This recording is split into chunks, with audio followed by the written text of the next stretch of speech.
Bonjour et bienvenue sur la chaîne ActiveTrade.fr pour cette nouvelle analyse technique et statistique. Aujourd'hui, je vous propose une analyse technique sur la paire de devises euro-dollar, paire de devises donc qui a fortement baissé suite à l'annonce de la remontée des taux de la Fed par Janet Yellen, et nous pouvons constater ici sur cette unité de temps H4 que la zone de support majeur des 1,0520 a cédé donc sur cette phase de baisse.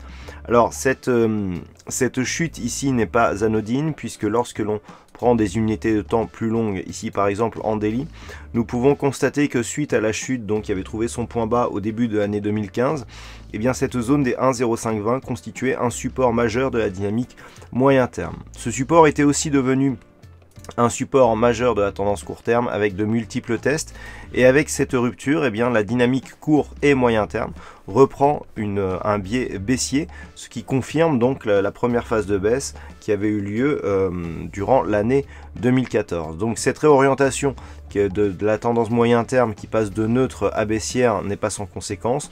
On est en train de réimpulser ici une dynamique vers de nouveaux points bas significatifs. Du point de vue des indicateurs techniques, nous avons une configuration survendue avec ici un RSI et un stochastique qui, sur la rupture ici de ce support majeur, sont entrés en zone de survente. Toutefois, le MACD nous indique qu'il y a toujours du potentiel sur ce mouvement baissier et que le mouvement ici direct n'est pas tout à fait terminé. Cette configuration technique a fait l'objet d'une étude statistique à configuration équivalente sur des cotations antérieures et nous indique que la plus grande probabilité est de connaître une poursuite ici du mouvement baissier durant les 3 prochains jours, avec éventuellement un petit rebond technique qui pourrait se mettre en place par la suite. La probabilité ici d'avoir une poursuite du mouvement baissier est quantifiée entre 55 et 60%. Le rebond technique, lui, perd un petit peu en probabilité, puisqu'on est à 50% d'avoir une possibilité d'avoir un rebond technique pour revenir sur des niveaux inférieurs à la zone de support majeur des 1,0520. Donc pour conclure avec cette analyse technique, les niveaux à surveiller ici sont éventuellement un retour sur la zone des 1,0520. Cette zone est une zone majeure tant sur la dynamique court terme que sur la zone moyen terme.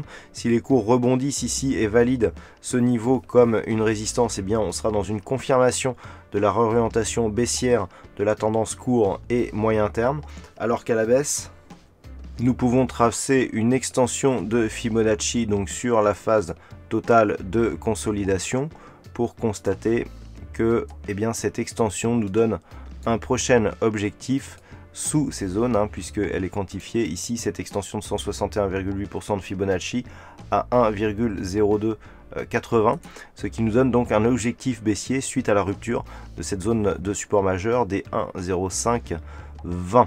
Voilà, cet objectif est un objectif court terme, puisque la phase de rebond technique ici est un rebond court terme. Voilà ce que l'on peut dire donc sur cette analyse technique de cette paire de devises euro-dollar. Passez de bons trades avec ActiveTrade et à très bientôt sur la chaîne ActiveTrade.fr.